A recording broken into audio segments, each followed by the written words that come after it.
एक जमाने की बात है। एक छोटा सा कस्बा था, रेत की गलियों और नीम के पेड़ों से घिरा हुआ।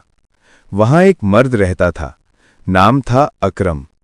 अकरम बड़ा ही बुलंद नजर, गुस्सैल और जिद्दी था। लोग उससे डरते थे, बच्चे उसके सामने कम बोला करते थे और औरतें कहानियों में उसका नाम लेते हुए चिताया करती थीं।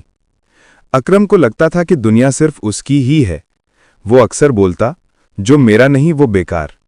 किसी की परवाह उसे नहीं थी, पर घर की एक लड़की थी, उसकी छोटी बहन, जिसका नाम था नीमा।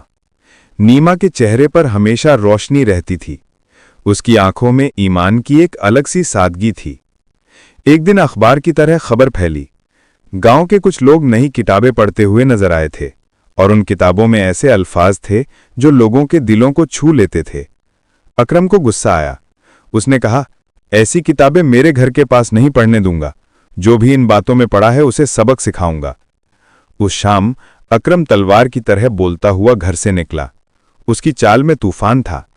रास्ते में एक बूढ़े आदमी ने उससे कहा, अकरम बेटा, क्या फिक्र है, इतनी आग क्यों? पर अकरम ने आंखें घुमाकर कहा, मुझे कोई नहीं रोकेगा। वो सीधे नीमा के घर पहुंचा। घर में हल्की रोशनी थी और एक छोटी सी जमात बैठी थी। कुछ लोग धीरे धीरे पढ़ रहे थे और मुस्कुरा रहे थे। अकरम का दिल ऐसा भर आया जैसे उसकी सारी ताकत हवा हो गई हो, पर वो गुस्से में था। उसने जोर से दरवाजा खोला और चिल्लाया, क्या पढ़ रहे हो तुम लोग? नीमा ने डरते हुए पर डटकर कहा, अकरम भैया, हम दिल की बातें सीख रहे हैं। अकरम का हाथ कांपा। उसने कुछ कहा और बहनोई को धक्का दिया। बहनोई गिरा। नीमा चीखी और उसके होंठों से थोड़ी खून की बूंद आई।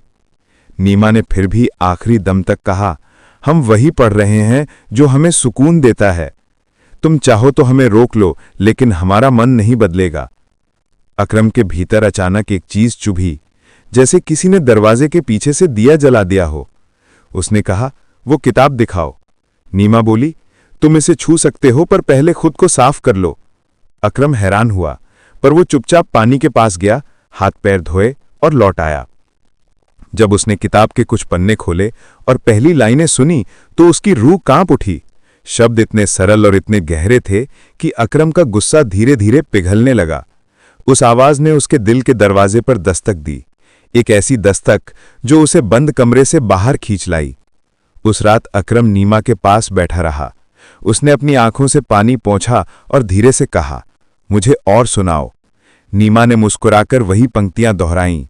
अकरम के होंठों से निकला, मैं जानना चाहता हूं कि ये सब किस लिए है।